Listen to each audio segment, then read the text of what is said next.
Getting things fiddled with here. Boom! Okay, there we go. Gracious, gracious, gracious. Alright. I think we will now. Let's stop that. There we go.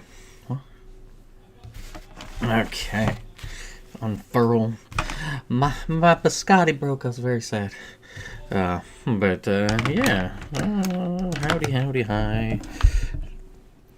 Sorry, it took a little bit longer. I couldn't find my book. I had it a blanket covering it up, and I was like, I'm looking all over for it. I was like, where is it at? Where are you? Not quite that psychotic, but but the thought did cross my mind.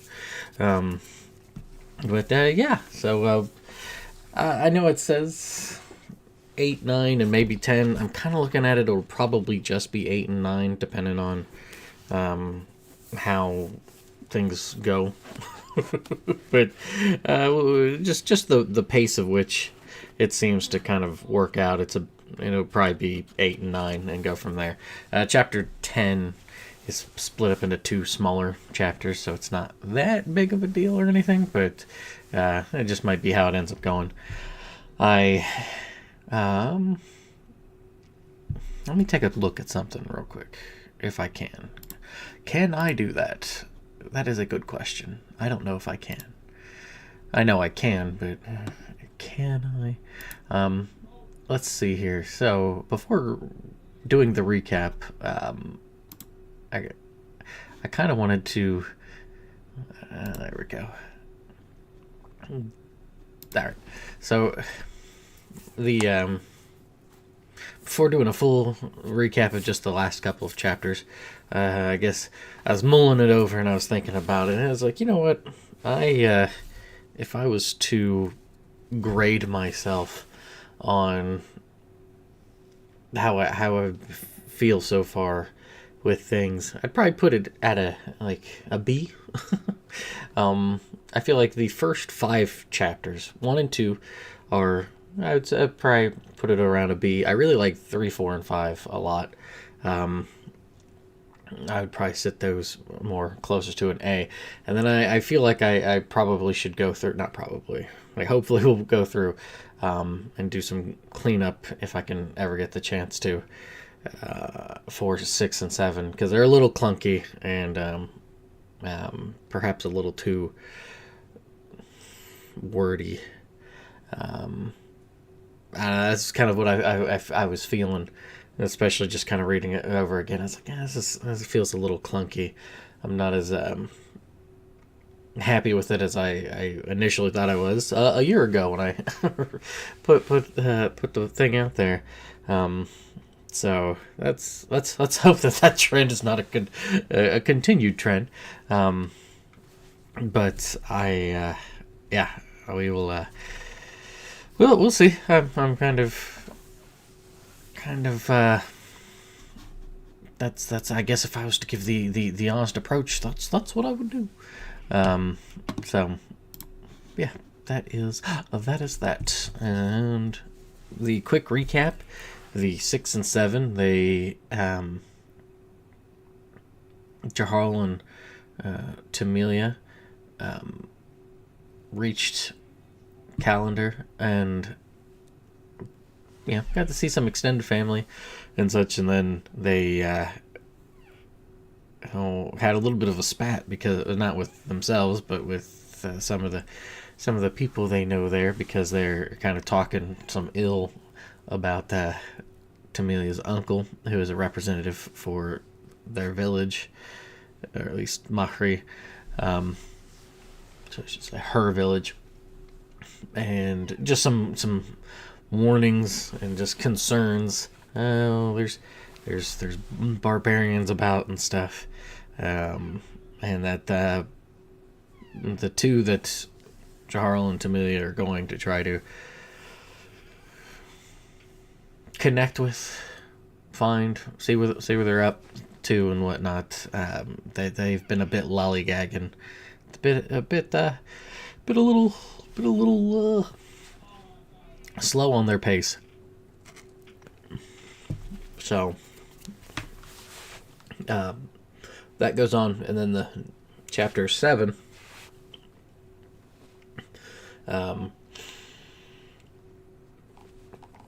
Oh gracious! Chapter 7. Jaharl and Tamilia are woken up for. Oh boy, my phone's over there. I should grab that. Jaharl and Tamilia woke up and are concerned about not concerned. They get woken up by calls for help because an older couple have been attacked, or are being attacked by some vagabonds, as it were, and they help, sort of, less by actually doing anything, but more of just show of force. And those two older, if I was to pin an exact age, they're in their like 50s. They are Dieter and Josephine, and I think I might have mentioned it. And if I didn't, if you've read the other book that I had done, Sudraba, there's a Josephine character in there. They are not related. It's just I just liked that name. It was just a nice name. So, and they decide, or are willing to kind of join with Jaharl and Tamilia, and they are looking for their son and his wife, who took part in Saedra's calling, and they're foreigners. They're come from far off, not terribly far off, but just a little far off. And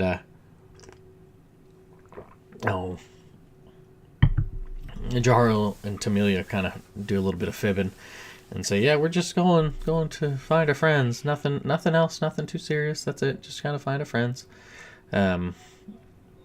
So they do that, even though under the kind of judgmental eye of Dieter, they're like, I don't really like liars. Don't be lying to me.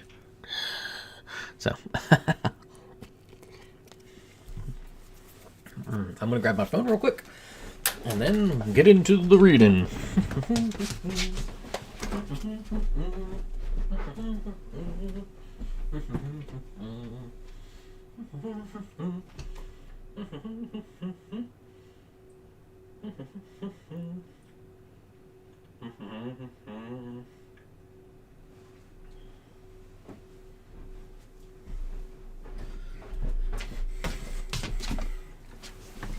Always gotta love when the text message or whatever you get for your phone is just a, "Hey, bills are being paid. Thank you for paying your bills." Wonderful. So, all right. And just as a heads up, so the total amount of pages for this book is 432, and hello. It's 432 pages, and we are currently at 68. So, not quite a quarter of the way, but after today, it might push toward that. So, all right. And with that, we now enter Chapter 8. It is the aptly titled River Split. And I guess bring up the map real quick. Where is the map? There's the map. Oh, don't fiddle with that. What am I doing? Okay, there we go. Boom, boom. Okay, so you can see Mahri, calendar, and then River Split. So that is where we are going to be for this one. So,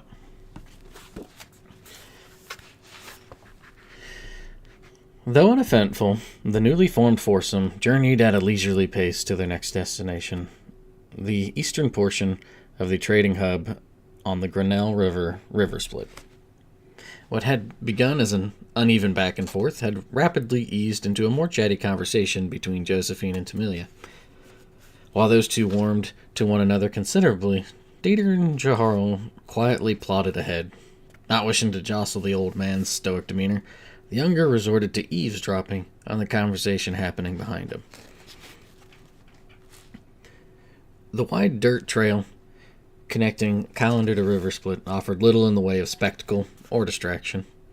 Foothills eroded into bumpy fields, and only the growing splotch of River Split to their west offered a nearing visual point of interest.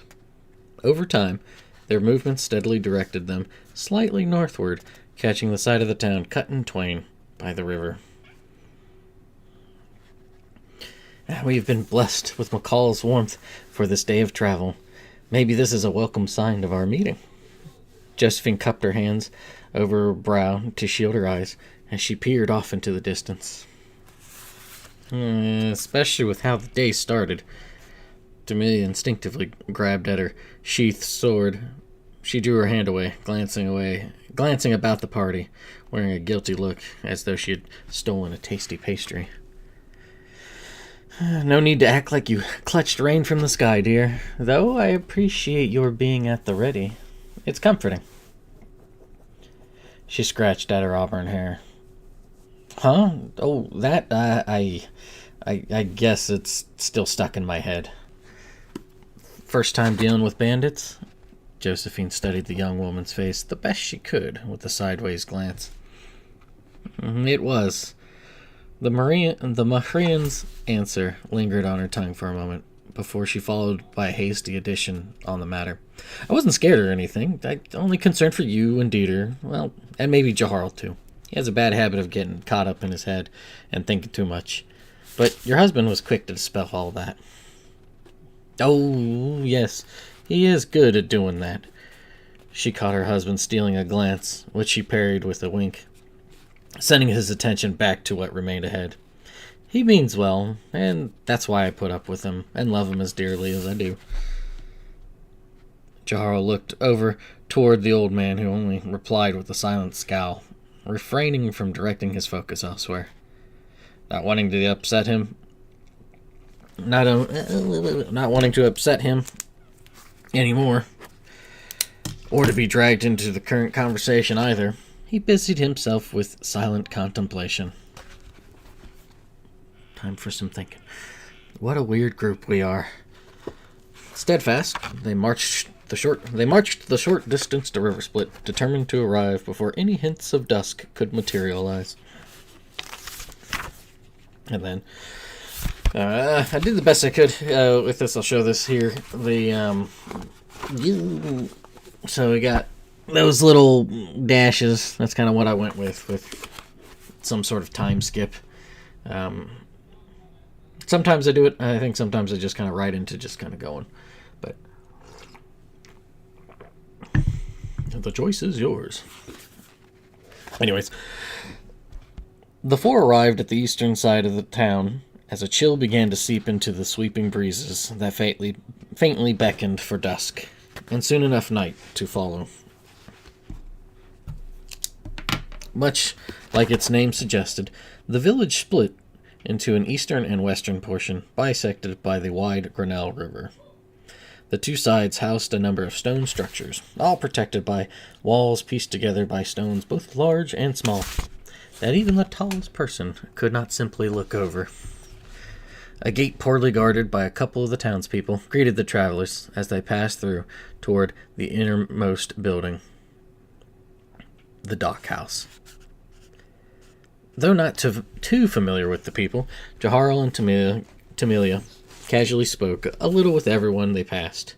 While they may not have visited River Split with any regularity, the eastern side of town had not changed much to leave them confused on where to go. Also helping matters, the main thoroughfare led them directly to the building they sought, standing slightly taller than the homes and the storage buildings huddled nearby. Designed with a center spacious hall, the large building was segmented into three portions. The center area served as a lobby for those who simply wanted to wait to travel over the river by ferry to the other side of River Split. A thick wooden table and a few benches crowded near the doors leading to the pier at the back of the building, as if they, too, were waiting to board the ferry to head to the western side. Dividing the lobby from the two other sections stood 4 stone pillars equally spaced apart, helping support the rooftop from collapsing in on itself. On all sides of the pillars, small sconces with oil lamps dangled. Only a couple were lit to keep the place somewhat illuminated. Inspecting the area more closely, Tamelia noticed the lobby dirt floor gave way to stone on both sides as she peered off to one side. And she did not recall the stonework when she had visited last time. Content with what they had seen, they began to head toward the right, but stopped as someone came from the other direction, calling out to them. "Hello? Are you looking for safe passage across the Grinnell?" A short, middle-aged woman with dark hair tied back jogged over to the 4 as she looked over them, observing the young pair for a considerably longer time. "Is something the matter?" Tamelia exchanged glances with Jaharl, who replied with a shrug, then Josephine, who only shook her head. "Oh, nothing like that. I thought we'd met before, but can't say I've seen the older two." She stepped behind the table and procured a thick tome and a jar of ink from one of its drawers. I'm usually pretty good with names and faces, but I guess my knowing's getting a little worse than I thought. "Oh, you know us, Esme." The young woman wagged her finger, alternatively pointing to herself and her friend. "That you do. We've met before, but it's been a long time. I'm Jaharl, and this is Tamelia. We're from Mahri."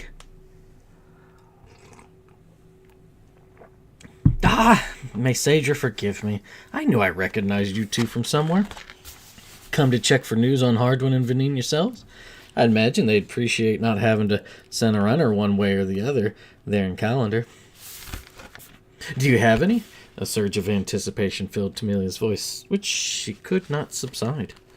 Well, no. Oh, her shoulders slumped. Sorry, I know your village has been asking about those two for some time.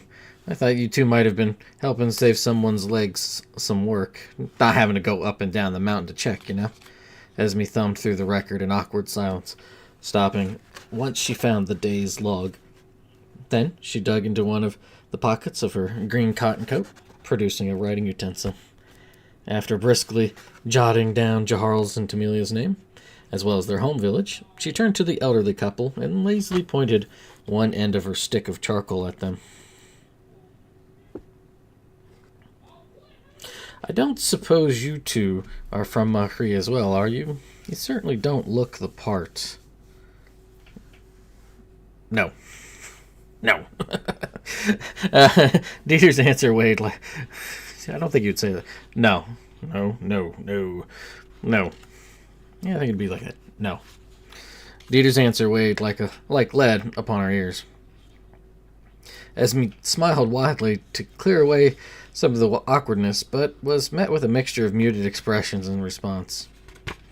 Not much for talking, are you?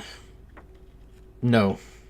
His wife gave him more than a soft nudge, prompting him to provide a little more detail about him and his wife.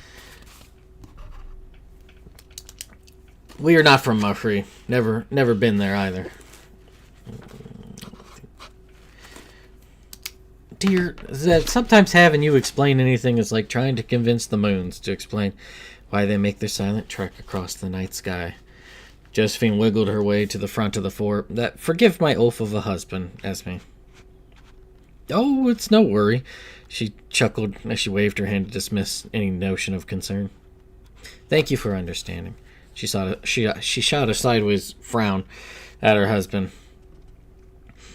As for us, I'm Josephine, and this statue of a man is my husband, Dieter. We are from this farmland south of Clohall. South of Clohall? Incredulous in sound, Esme made no effort to restrain her surprise from spilling into her voice. Does that mean you've had others come...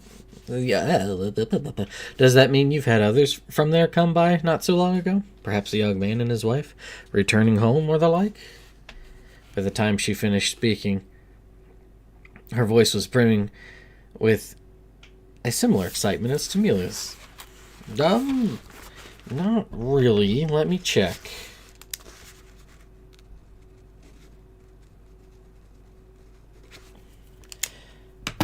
Thumbing through the records, she carefully studied the daily notes made about the travelers coming and going through the eastern half of River Split. After some time, she reluctantly shook her head. Forgive me, I do not see any recent marks regarding travelers from that area. I can check some of the other record books I have here, but those were recorded some time ago. Well before Saedra's calling. Josephine sighed. Yes, that is far too long ago. Dieter placed a comforting, if rigid, hand on his wife's shoulders. I think it should probably be a shoulder.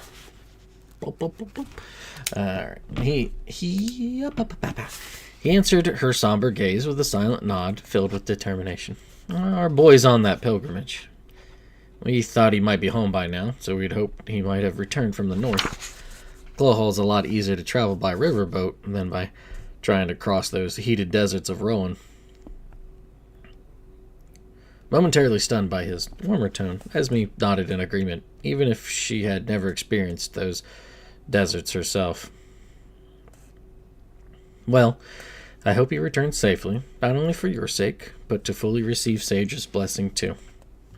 More than anything, though, trust that Saedra will provide you and your family with what's needed, good or bad. Being from where you're from, you might not know about it, but I would recommend not being so forward about that detail.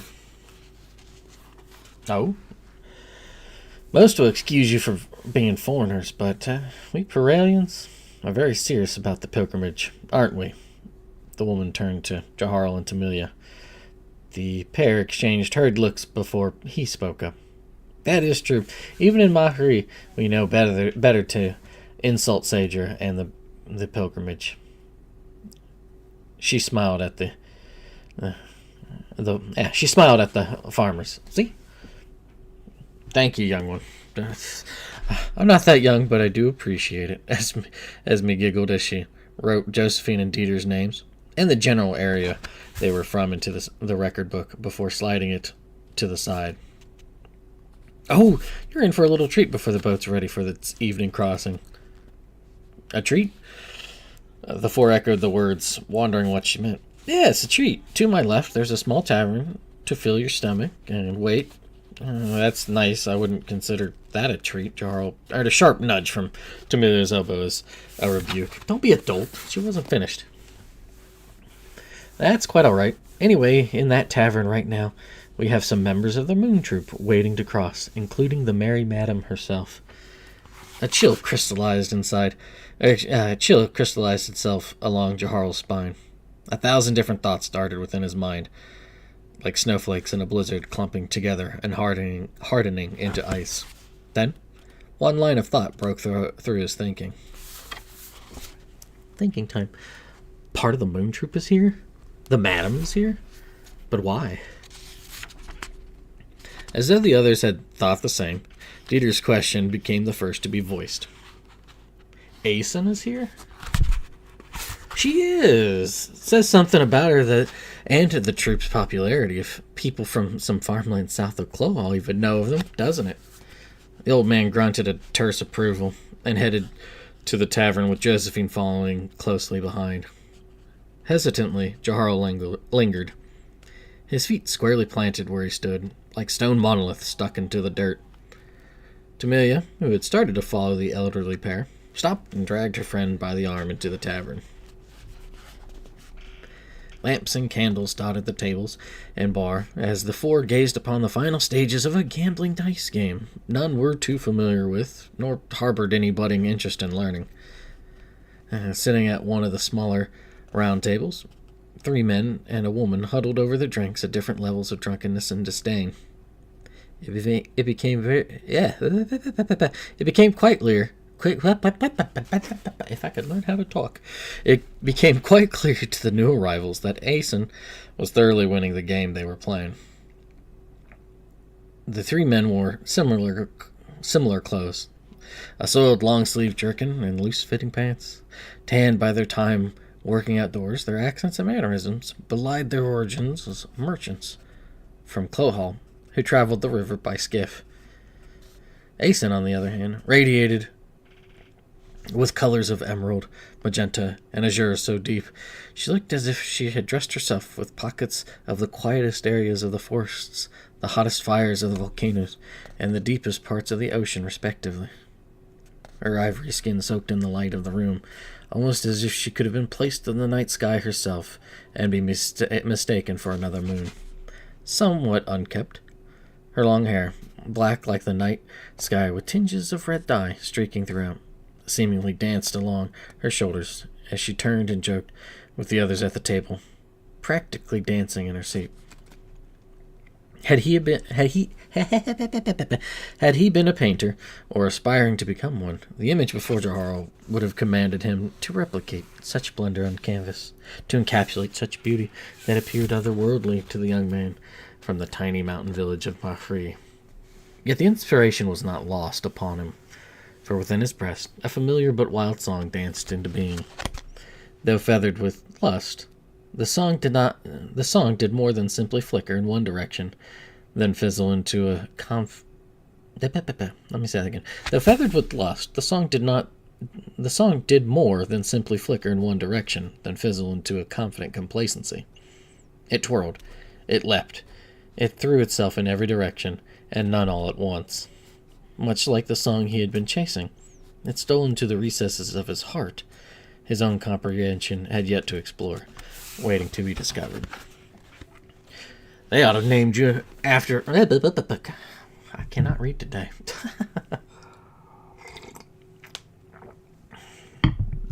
They ought to have named you after a damn snake, Aeson, one of the men grumbled, as he shoved the remainder of his money into the center pile on the table. I fear that's an insult to snakes, Druid. Aeson laughed into her mug. Come, Clarton, Troon, wager some more. You wouldn't want poor Druid to be the only one to lose everything, would you? I think I'll pass, Aeson. I prefer to leave with coin in my pocket. The lesson's been learned by watching, rather than paying its full fare. I'm with Clarton. No point in returning home lighter, only to get heavier from all the pissing in my ears I'd get. Tron downed the last remnants of his beer, and shook his head as Aeson flipped over her cards to reveal another winning hand. Cowards, the both of you. Druid stood up and shoved his chair, causing it to topple to the floor. As he stomped past Jahar and company, Clartel and Trone hurriedly thanked Aeson for the game, gathered their belongings, and rushed out of the building to catch up to their friend. I want to make a note on something.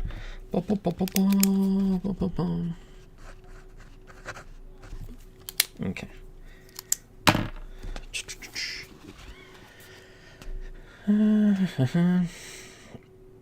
They always like that, Gamble?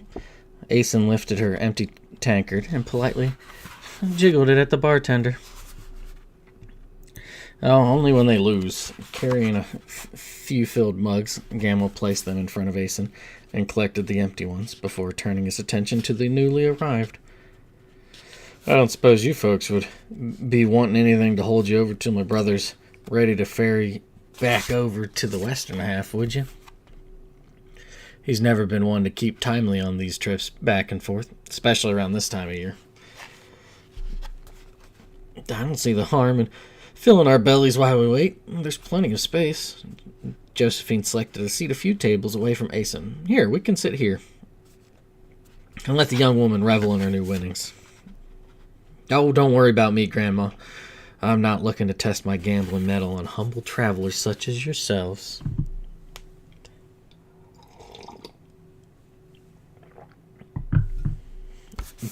Nor would I. Dieter sat beside his wife and crossed his arms. And what's that supposed to mean? Aeson's eyes followed Tamilia and Jahar as they slowly worked their way to join their traveling companions at the table. She pointed at both of them. Hold on, you two. Yes? Are you entertainers? No. Yes. Jaharl and Tamilia traded hushed remarks to one another, but Aeson's expression remained unchanged. Gamel brought some beer for Dieter and Josephine, and chilled pear tea for the younger pair. A quiet moment seized the room. Aeson raised an eyebrow. Oh, hello, Slade. Aeson raised an eyebrow. Would either one of you two want to clarify that response? Tamilia dismissively waved her hand as she sat down next to Josephine. I don't do any of that sort of thing. But I do. Jaharl raised his loot case for Aeson to see. Which is why I asked. The Moon Troop leader leaned forward. Her mouth twitched for a fleeting moment, but the glint in her violet eyes betrayed her efforts to restrain her excitement. I suppose you know who I am, yes? That I do. Jaharl set his belongings down by the table the others were at. His fingers fumbled around as he desperately tried to conceal his growing anxiousness. Well, perhaps you can elucidate my not knowing... Let me say that again. Well, perhaps you can elucidate my not knowing. Who are you? I am Jaharl of Mahri. I play the lute, self-trained. I am hoping to travel through the kingdom of Perail and beyond. At some point, I very much want to join your troop. Oh... She leaned back, crossing her arms momentarily before instinctively freeing her right hand. Then she leaned forward, resting her chin on her free hand's palm, touching the tip of her nose with her index finger. And what if I were to decline even entertaining the notion of you joining my troop? Or tell you you had only this one opportunity, and failing would forever strike you from joining. He grasped his lute. Armed with his quill, he stood silently pondering. No answer came. Well, she gestured with an open hand for him to answer her question. I'd still try. That's it? Her brown furrowed. Try? Try. And if you refuse me, I'll start my own troop and make you regret not accepting me into yours. That's the spirit. The Moon Leader smirked before leaning back in her seat. She snatched one of her drinks, took a quick swig. After satisfying her thirst, she nodded, signaling for him to perform for her. He rigidly began playing, trying to empty his mind of any wandering thoughts clouding his mind.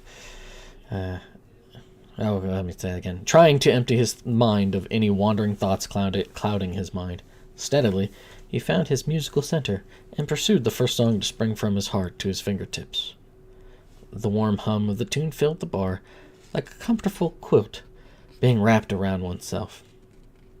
However, the crashing noise of Aeson slamming her tankard onto the table abruptly stopped him from playing any more music, like that same quilt being ripped from one's tender grip.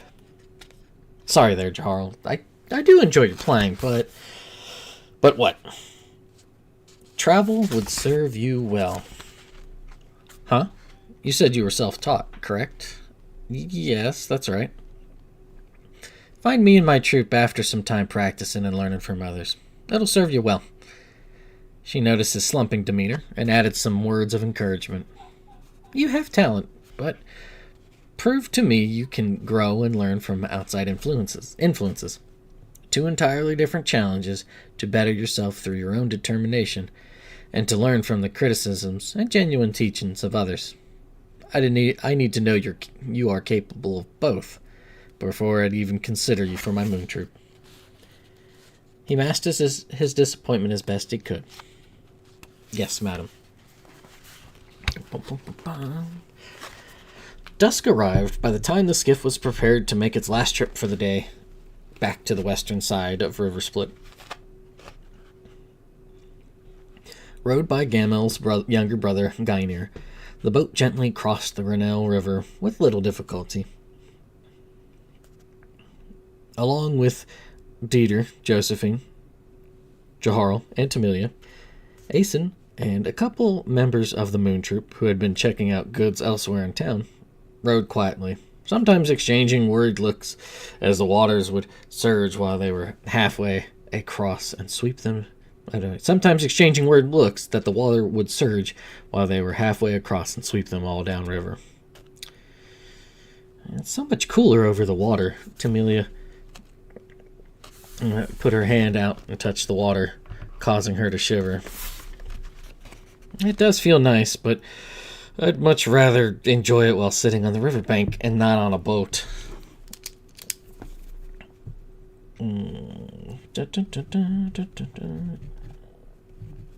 Okay. Alright. Asen. Okay. So it does feel nice, but I'd much rather enjoy it while sitting at the riverbank and not on a boat. Asen peered over the edge of the vessel before staring northward.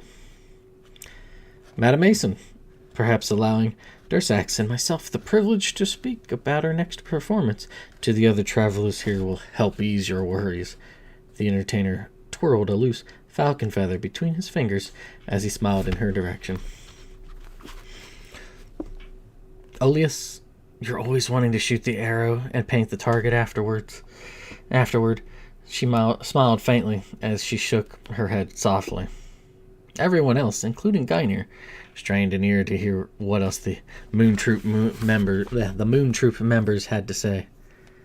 Madam, a little tease never hurts interests. No, but all anyone needs to know until we are ready is that we will be performing in Philodenae. A collective muted groan across the boat for a variety. A collective muted groan arose from the boat for a variety of reasons. However, before anyone had a chance to possibly pry again, the ferry safely arrived at its destination. Similar to the eastern half, they all gave their names and their origins at the dockhouse. Each offered something as a way of paying some sort of fare for the trip. Jaharl and Tamilia offered a jar of honey and some apples. Josephine offered a small thin blanket, which only served to take space that could be better used for other belongings and food. Initially, Dieter only submitted solemn glares, but with enough coaxing from his wife, he pulled a small chunk of topaz from one of the pockets of his trousers. Tamilia nudged her friend with an elbow. Where did you get that from? Jarl only answered with a shrug. By the time they had finished, Asen and her troop members had already retired for the evening so as to begin tomorrow's travels early.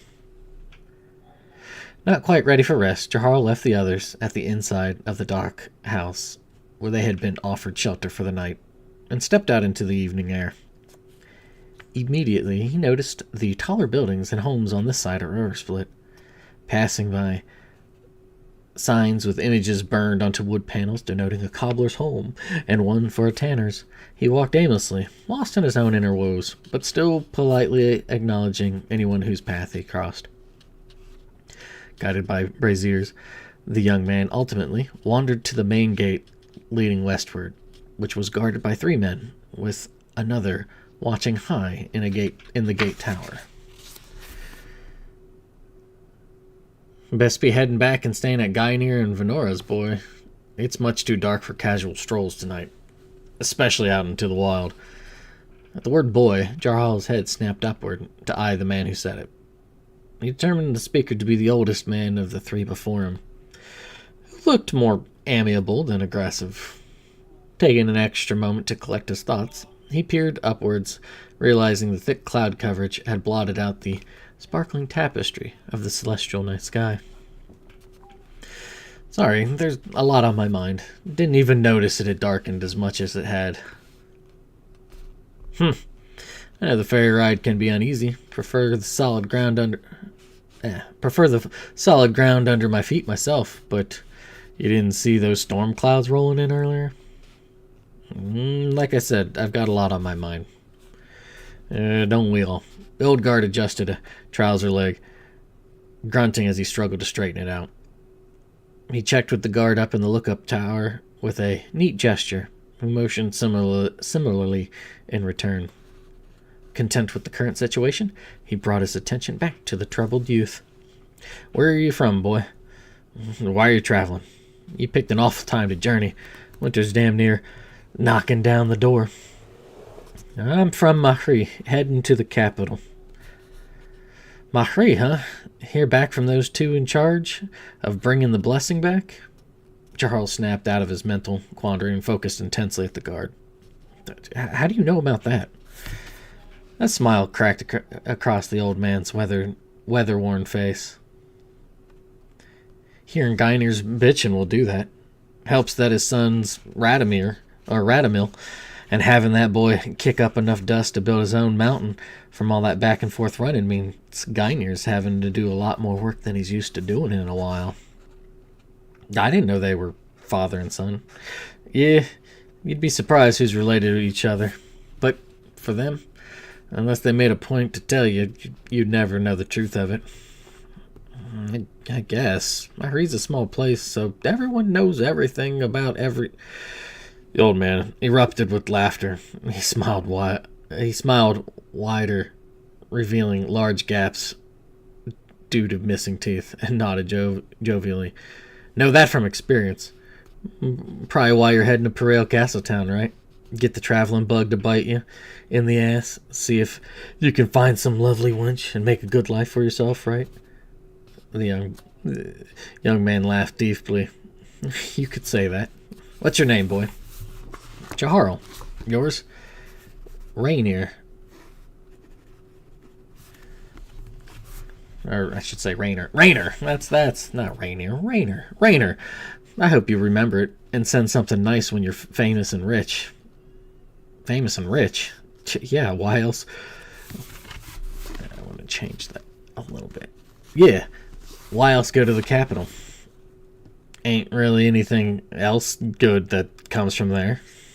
Suddenly Rainer shouted up to the guard in the tower. Hey, you want to switch? A little early for it, ain't it? Yeah, but I'm asking now. It works for me. Rainer turned back to the visitor. Thanks for the chat, Jaharl. Go back to the inn and get some rest. It's a long trek to the capital, and there are all sorts of troubles out there. I'll make sure to be vigilant. Thanks, Rainer. Good luck with the rest of the night watch. The guard lifted his spear in a kind salute. Yeah, never know what kind of darkness crawls through the night. While the guard climbed the ladder, Jaharl turned around to find his way back to the inn.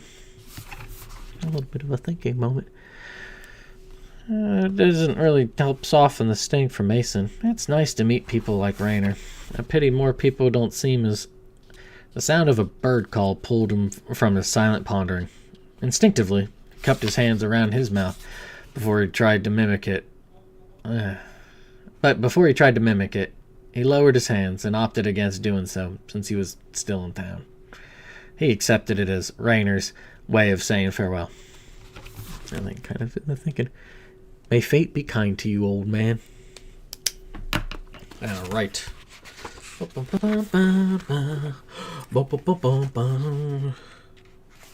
that is the end of chapter 8. So let us go to... Do I have anything? I do not have anything listed for it. Okay. I guess I could have technically put in something for the Moon Troop, but did I? Unless I did it earlier. I don't remember if I did it earlier. I don't think I did.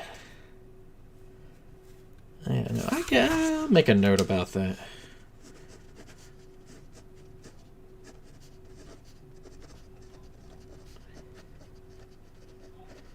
So, yeah, the Moon Troop. It's a troop of performers, obviously, and they are well known throughout, and excuse me, and people enjoy their performances and such. And Asen is the ringleader of that. So.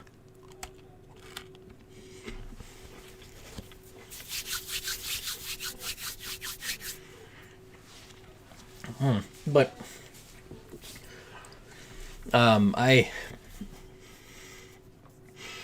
And there's a lot of different reasons why I have them meeting her this early, and it'll come up again, kind of in later in the book, and then also with part two, the because it's a way to help try to show progression with just Jaharl's interest in wanting to play, and not just interest but also ability, as well as it kind of needs that little bit of a cut down. Sure, you can say you have the confidence in it, but how are you going to feel when you actually get like cut down and be like, yeah, I don't think I think you're going to need some work on this. So yeah, that's what I got.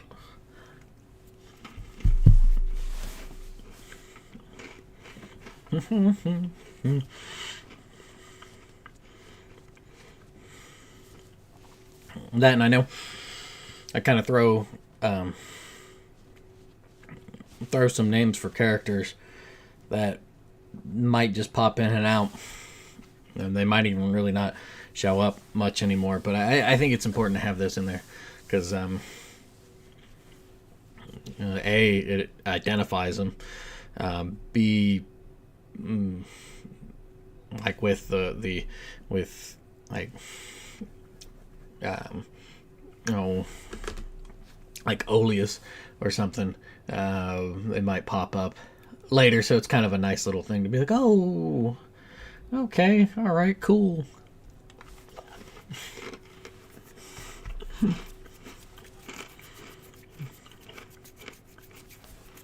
But the other thing is I kind of like to have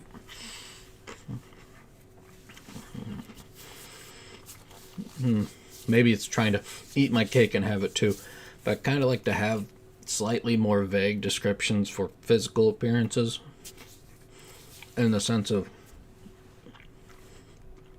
not how they look but how they are physically, because I kind of want other people to use their own imagination. Like, you can insert your own kind of person in here, and it not detract from it, because unless it's like a part of the story,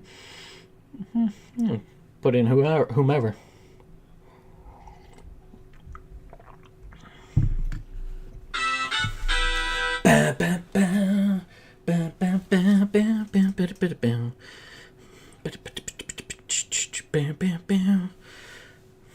Okay, so, but yeah, I don't think I really have much else to add for it. Yeah, I was kind of. I think it's nice to have the it's like a soft failure for the character, as well as, okay, just kind of run in some people. Not everybody's out to get you. And it is nice. I think the more people should take that lesson to heart. Not everybody's out to get you. So, all right, yeah, and I think we will keep it to just chapter 8 and 9 today.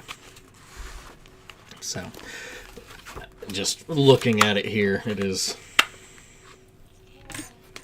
because I got yes, yeah, we'll do that. We'll just do 8 and 9 today and go from there. So, all right. Chapter 9, On the Way to Walleran. I don't know why I said it that way, but on the way to Walleran. After a night's worth of rest, the four left Riversplit shortly after the darkness of night had been shattered by the morning light. Much to the group's disappointment, Asen and her accompanying troop members had already departed. Only a couple of guards, all unrecognizable to Jaharl, Only a couple guards, all unrecognizable to Jaharl, sluggishly patrolled the main western gate as the party left.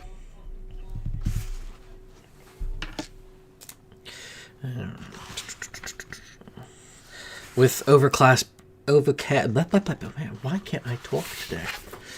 With overcast blanketing the sky, the travelers began marching toward their next destination, Walleran.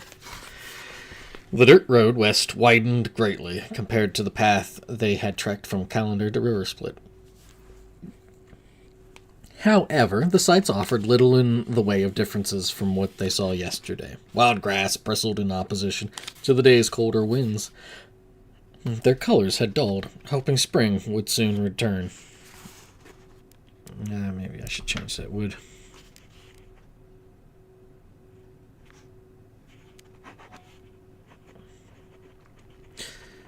Alright.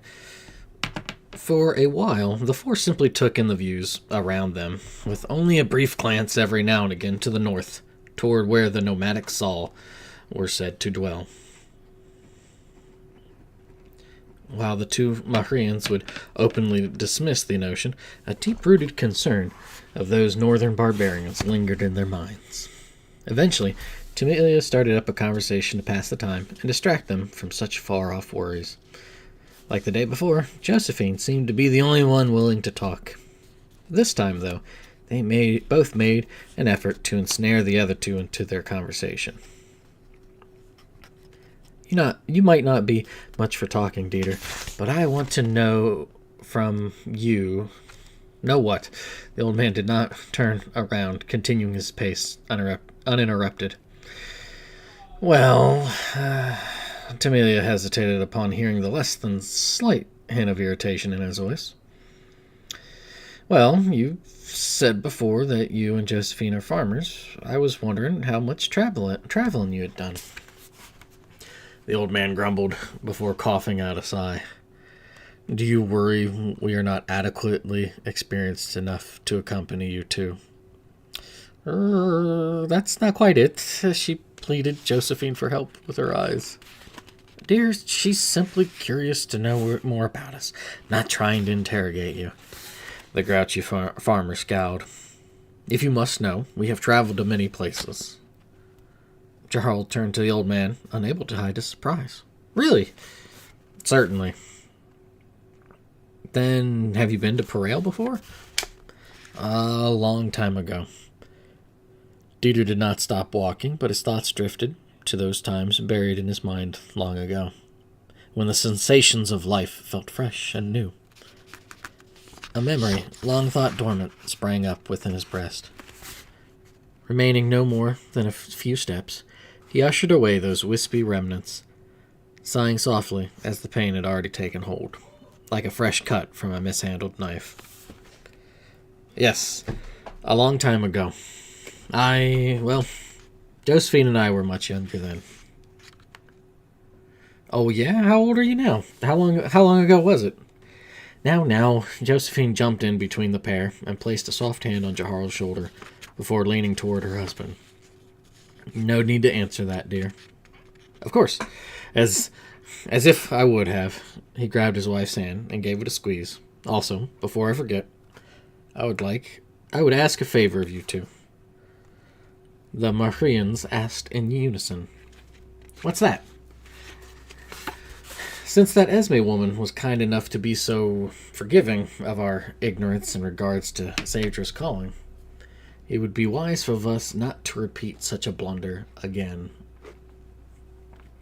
If you happen to find an opportunity to do so, ask if anyone by the name of Saedra has been through, or visited, or stayed to rest. Saedra? Like the god of song? Jaharl tightened his grip on his loot case. The very same. Dieter nodded. He has a knack for music like yourself, and there's a good chance he's busied himself with playing music instead of going to Saedra's shrine. Then we might find him in Philodne, or we might find him at Philodne, waiting to watch the Moon Troop performance. Jaharl jumped a few steps ahead before cooling his excitement for the others to catch up. Perhaps. The young man opened his mouth to say more, but didn't want to ramble on about music and what the farmer's son could play or knew. Thinking time. That can be a conversation to have when we find him. Before long, midday warmed enough, helped by clearing skies, to present them a comfortable chance to rest. They selected a small area next to the road where the wild grass had not taken root, and an unoccupied stone bench and trough made of similar material offered a meager but welcoming spot of comfort for weary travelers. Unpacking some of the fruits and the partially used jar of honey, they placed their belongings in a neat pile and sat down, the farmers on the bench, while the younger pair on the ground on either side to savor the respite. However, Jahar, believing this to be a more appropriate moment than any other, wished to restart the earlier conversation with a question he had been wanting to ask. "So, where in Perail have you two been?" He bit into a large chunk of apple he had coated with a thin layer of honey as he tried to ignore the blank stares he received from the older two. Dieter and Josephine quickly exchanged questioning glances, which was mirrored by the Mohrians. Once he had silently collected his thoughts, the old man responded in his typical unenthusiastic manner. "We've been in this area before. River Split and Walleran, I mean." "Don't forget that dreary monastery." Josephine took a long drink of water from her canteen, allowing her husband a chance to retort. He mumbled a response which no one understood. Realizing this, he begrudgingly repeated himself more clearly. "Do not remind me." Tamelia laughed, but Jahar lost himself as he tried to recall where he'd heard of this monastery before. Monastery. What god do they pray to? What did I hear about this place? Maybe when learning about Perail? Does Walleran have anything else remarkable? Goods or dishes? "Something bothering you?" She waved her hand energetically to catch her friend's attention. "Oh, it's nothing important. Important enough for you to forget we were here for a moment." "Well, I know I've heard of that monastery before, but I can't remember why." And she touched the tip of her nose with her index finger. "Yeah, that place sort of sounds familiar. It's probably something Grandma taught us." "Probably." The two shared a chuckle before Dieter chimed in solemnly. "The monastery is home to some monks who pray to a tumu." "A tumu?" A shiver shot up Tamilia's spine. Hearing that name triggered her memory. When she began to talk again, the words stumbled over each other as she tried to keep her thoughts tethered to what she was recollecting. "The jealous god? That tumu? The monks who spilled all that blood a generation or two ago?" "The very same." The farmer finished his snack, ignoring the bewildered looks he was receiving from the young pair. "Why would you ever want to go there?" "Not that my past self must justify its actions to you, young one, but my wife and I had business to take care of in Walleran. It's a peculiar place, so why not visit it, especially with its history?" That's not a very good reason."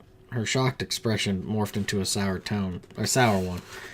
Caught in between two separate opinions she wished to voice, she absent-mindedly held an apple wedge to her lips, only to allow it to drift away from her mouth. She did this a few more times before eating the morsel, which made the endeavor look more like a boring chore than savoring the food. "Do you both believe history to not be of any importance?" "Well," Jahar searched for what he wanted to add. "It's not really something I've thought much about." "If you're not going to say anything, I will." An air of assuredness poured from the other Mahrian's mouth and into her words. "It's nice to know, but a lot of times it feels unnecessary. It's like telling a joke, and you have this build-up, but it doesn't go anywhere, and it's never as funny as you'd hope it would be. when you first thought about it. History needs to be funny for you to care about it. The old man raised an eyebrow. What? She threw her hands into the air. Where'd you get that idea? You said, yeah, that it was like a joke, but never as funny as you wanted it to be. How could you get that out of what I said? Now imagine being married to him. Josephine winked at her husband, teasing him a little further, which was answered with him resuming his general stern disposition. I'd rather not. Tamelia shuddered as the kind woman howled with laughter. The remainder of their break carried on uneventfully. After plenty of rest, the four took to the road again, following its direction to the west.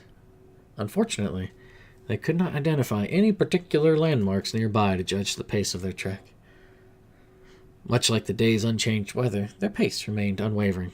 A few instances, Tamelia tried to start up a marching tune to pass the time, and though Jaharl and Josephine joined in the songs, all petered out when they tried to incorporate Dieter into the revelry. They neared a smudge appearing in the distance as the color of dusk began to seep into the sky. That smudge turned out to be a moderately sized wooded area not too far north of the road. Fortunately, camps from previous travelers provided enough materials to set up a campfire without using much of the party's own resources. Fearing the night would likely be rather chilly, an excursion to gather more wood was planned before it dragged on too late into the evening.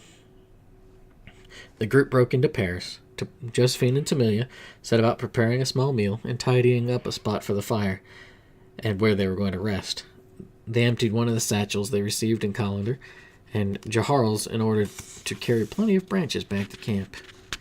Once ready, Dieter and Jaharl trekked toward the woods with their weapons drawn. Darkness descended upon the two with an unnerving suddenness. Nocturnal stirrings in an unfamiliar location sounded wildly different than the ones from home to Jaharl. Even with similar beasts growling and yawning, his heightened senses added a peculiar tang to the concoction of the moment. Despite the young man's trepidation, the farmer's focus pushed them into reaching their goal with little trouble. He made certain to speak in a hushed, raspy tone in the hopes of avoiding too much attention. Keep watch. Jaharl thinking, keep watch of what? The darkness? I can't see a damn thing. The young man shifted to a spot a few steps away from his companion and moved his head back and forth, mimicking a sentry on duty. He jumped in place at the first chop Dieter landed, but as they carried out their tasks, he fell into a mild trance from the rhythm of the chopping and the darkness that enveloped them. Unable to judge the passage of time. Uh-oh. I just had... Oh, we back up? Did we just have some drops? Let's see here.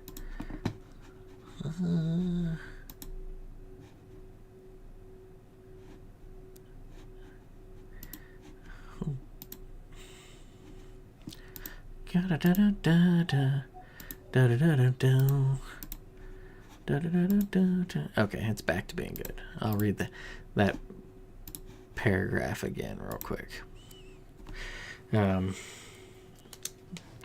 Sorry for that. I don't know what happened.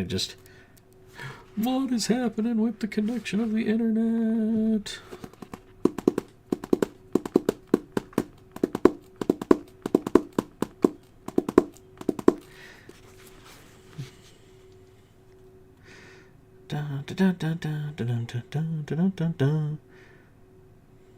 I'm watching this thing like it says it's like healthy for a moment, poor, okay. Healthy for a moment, poor, okay. It just keeps on oscillating between those.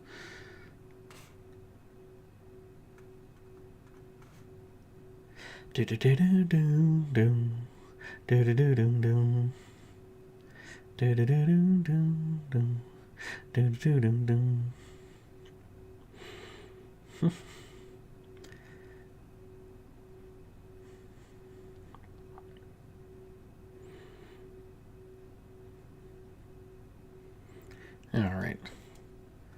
I think it's gotten better.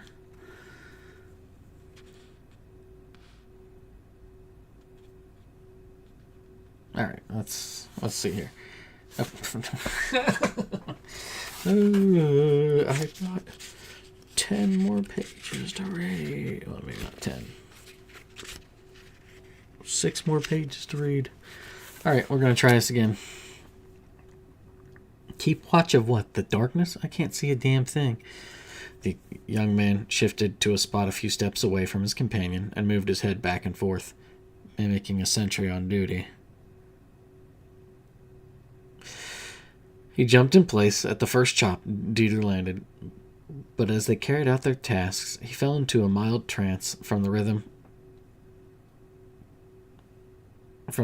of the chopping and the darkness that enveloped them. Yeah, I think, I don't know, it's...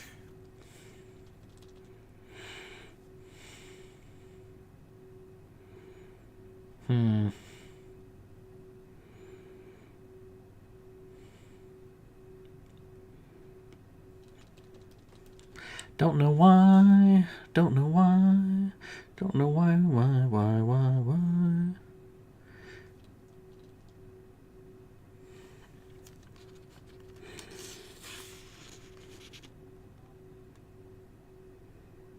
Yeah.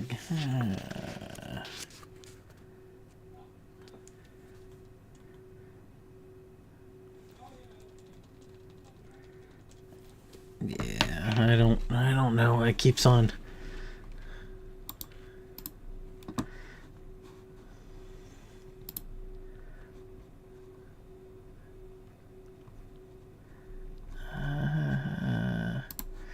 Let's see here.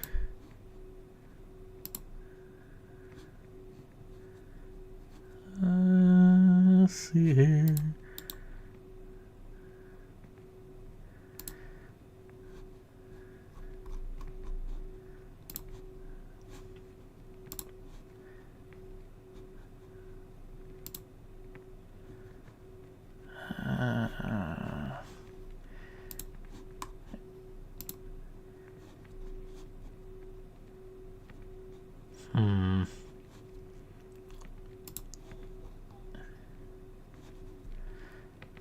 Maybe it's just a little bit of a hiccup. I don't know.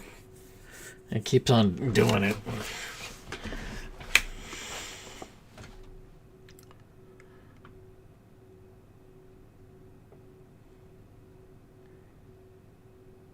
Yeah, it keeps on just oscillating between being decent connection and then dropping to being poor.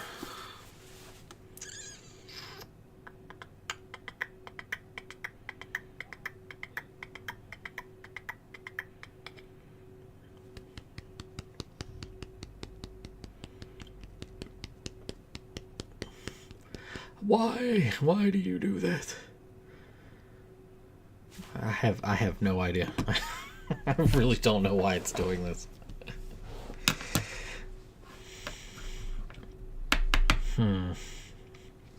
Well,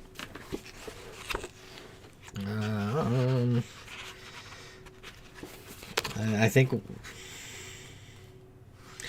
I'll just have to cut it for today, because if it keeps on, like, I don't have a good explanation for why it drops, and then yeah, I don't know why. Yeah, okay, I guess we'll just leave it here at this, because yeah, it just keeps on dropping and stuff, so yeah, sorry. I don't have a good explanation for it, and I don't really have I'm not really seeing anything for problems, but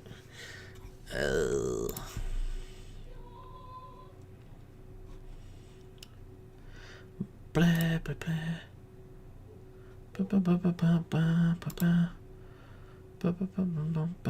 blah. It's not affecting the feed? Okay. Alright, well then I'll finish this chapter up and then run away. Okay. Alright. Unable to judge the passage of time, Jahar leaned against his spear right as a distant muffled call broke through the trance of silence. Thinking, oh, an owl. Excited to give his owl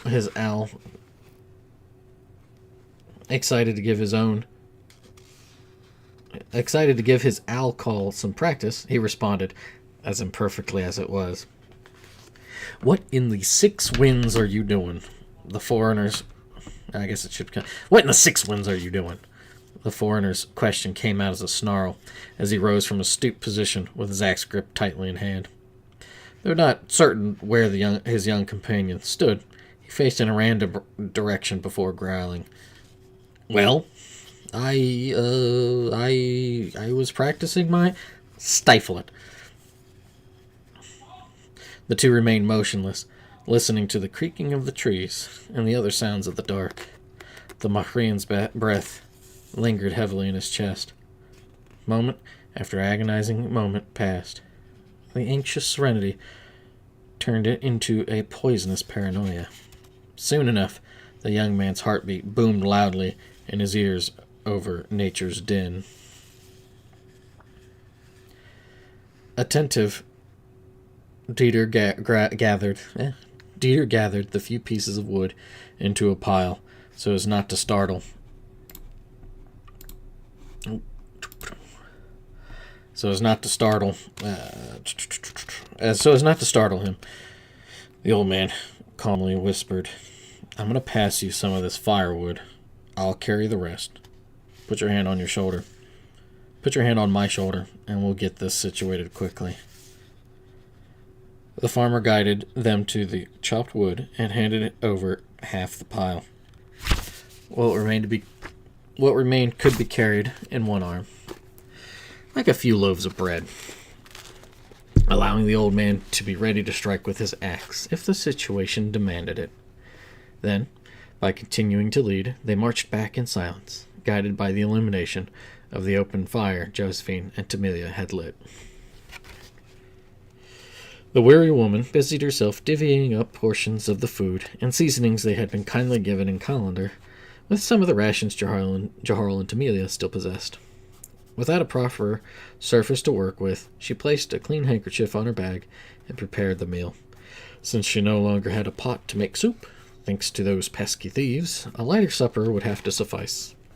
With a discerning look in her eyes, she divided the food in equal measures and gave everyone 4 strips of jerky, a couple oatcakes toasted in a pan, coated with a generous layer of maple, topped with some crushed walnuts and an apple.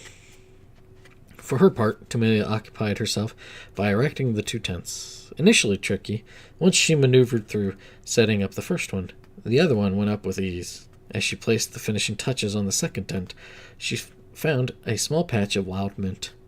She picked some and gave most of it to Josephine. The leftover portion she chewed while they waited for the other 2 to return.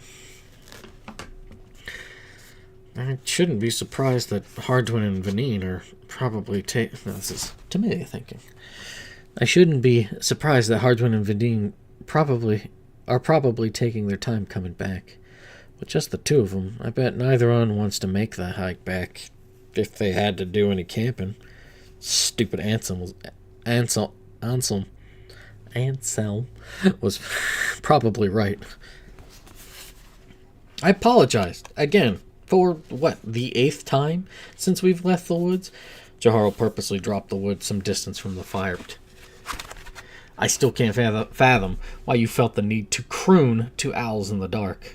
Did a branch hit you too hard in the head when we were out there or something? Dieter drifted toward where his wife was, shook his head, dropped the wood he was carrying a few steps from the fire. I told you, one of the guards at the western gate last night, in River Split, was practicing the call. So, when I heard the owl, I thought, why not call back? The farmer turned to Tamilia. Isn't that the simplest damn thing you've ever heard? That was kind of stupid of you, Jarl. Got it. He gestured with a sharp, sarcastic salute. I'll be more careful next time. I mean, you don't know. Maybe that call was actually the Saul trying to figure out exactly where you were. She bunched up her face, revealing the bottom rows of her teeth as she made wide sweeping motions with her arms, trying to mimic what she thought a barbarian looked and acted like. He eyed his friend up and down before slinging a retort. Who's the stupid one again? Her expression morphed into agitation before responding with a disapproving grunt. Oh, dip your head in honey. Well, dear, doesn't look like anyone followed you, so as long as he knows not to do that going forward, let's enjoy a light meal and relax. She beckoned her husband to sit beside her, holding their food in a clean handkerchief. Warming their bodies while cooling their tongues, the four gathered close to the cackling fire, munching on their meager meal, while periodically stirring the flames and tossing in a fresh branch or two. The flames licked the air each time a strong gust swept across the open plain. Soon enough, the younger pair felt ready for rest as the cold settled around them. However, an issue needed to be resolved before doing so. So, I'd only put up 2 tents. One should be fine for us, isn't that right, dear? It is, but that isn't quite the problem. Dieter rubbed his beard thoughtfully before giving a proper response. I don't mind, but I had thought I would be up all night to watch over y'all. All night? We can take care of the night watch. Amelia shot a glance at Jaharo. I really don't want to do that. Sure. We're still really young, so we can handle a little less sleep than usual. What is this we nonsense? I like my sleep, Amelia. Youth alone won't keep you awake and alert. You haven't lived long enough to gaze up at the stars and be greeted by your memories and regrets, like warm friends and bitter foes. I am more than... Oh, will you shush, dear? She wasn't saying it as an insult. You're no spring sprout. After the last few days of travels and troubles, a little more rest might make you less of a grouch. The creases in Dieter's face deepened, giving his perpetual stern a grumpier tinge than usual. Collecting his thoughts, the elderly farmer inhaled deeply and let out a long sigh, which sounded more like an invisible force tightly squeezing on his lungs than him willingly doing it. He finally allowed a smile to creep onto his face and gently patted his wife's knee. Fine. I'll leave the night duties to the two of you. Fine. I'll leave the night duties to the two of them. However, if there is anything out of order, I don't care if it's something as simple as a mouse squeak. Wake me. Understood? The two answered in unison. Understood. And so you are aware, Amelia added. She pointed at a particular constellation of 8 stars somewhat low in the sky and traced a semicircle in the air. We both know that once the latter reaches the midway point of this movement, it'll be time for us to switch our garden duties.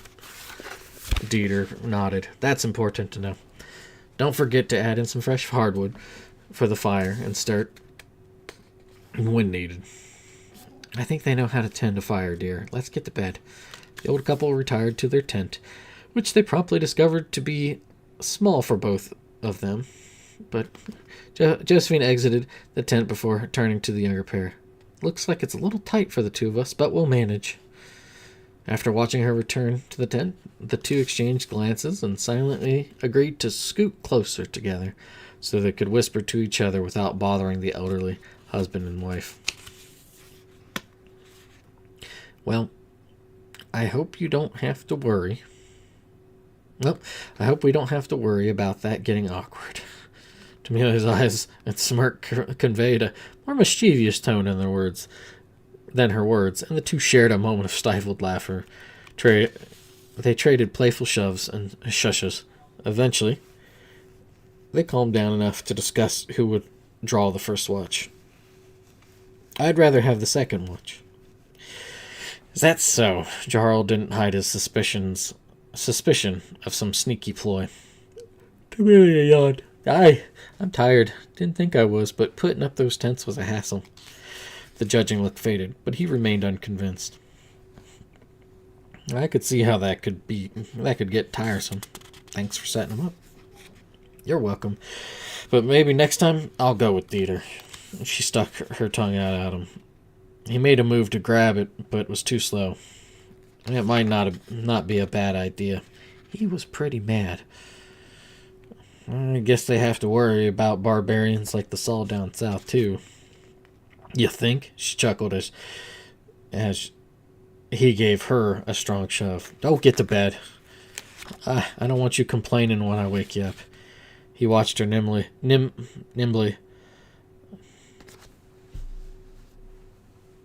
we go. All right. Nimbly rise to her feet by using his shoulder as a brace to pick herself up, while purposely pressing down hard. Instantly afterward, he quickly sprang to his feet as well. Wait. Wait. Time. He just says wait. He doesn't say time. Camellia turned around with a shade of impatience tinted across her face. First you tell me to get to bed. Now you tell me to wait. Which is it? Let me go piss first. Let me go piss, so I don't have to keep one eye on camp and the other on the darkness. She rolled her eyes. Fine. Ugh. Hurry up. It's not like it's that hard for you to do out there. He waved off her impatience. I will. Camellia stood waiting, glancing about the camp to occupy her mind. However, true to his word, her friend returned as suddenly as he disappeared into the night after doing his business. She wished him good night and crawled into the free tent, leaving him to stave off whatever dangers lurked in the night alone. Dun dun dun dun dun. All right.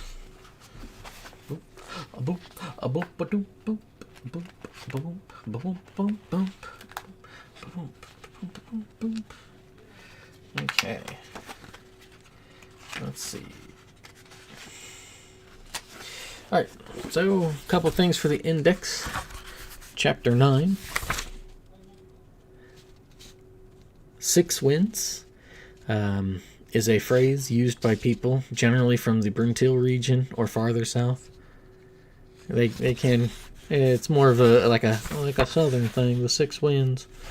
The ladder is a constellation named after an ancient tale about a group of people who created a fantastic ladder. Who created a fantastic ladder to climb up into the sheet of stars. Mm-hmm. And then Atumu is the god of jealousy, married to Ravez, goddess of fertility and lust. So dun dun dun dun dun dun dun. So that is those are the things for the index there. The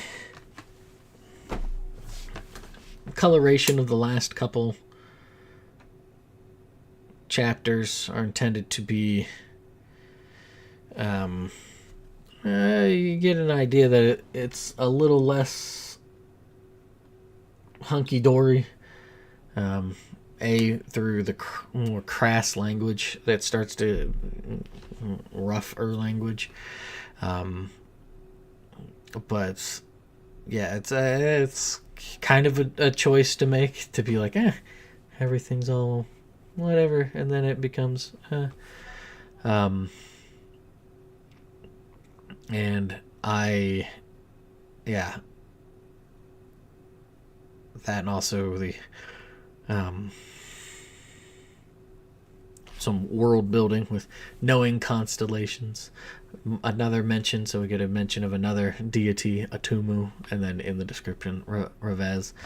And then also just some idiosyncratic language choices. So, yeah.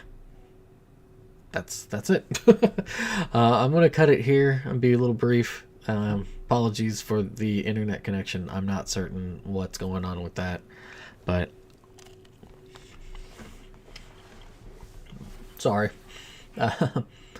Hopefully it doesn't come across as awful. Either way, toodaloos. Thank you. Enjoy the rest of your day, weekend, weeknight.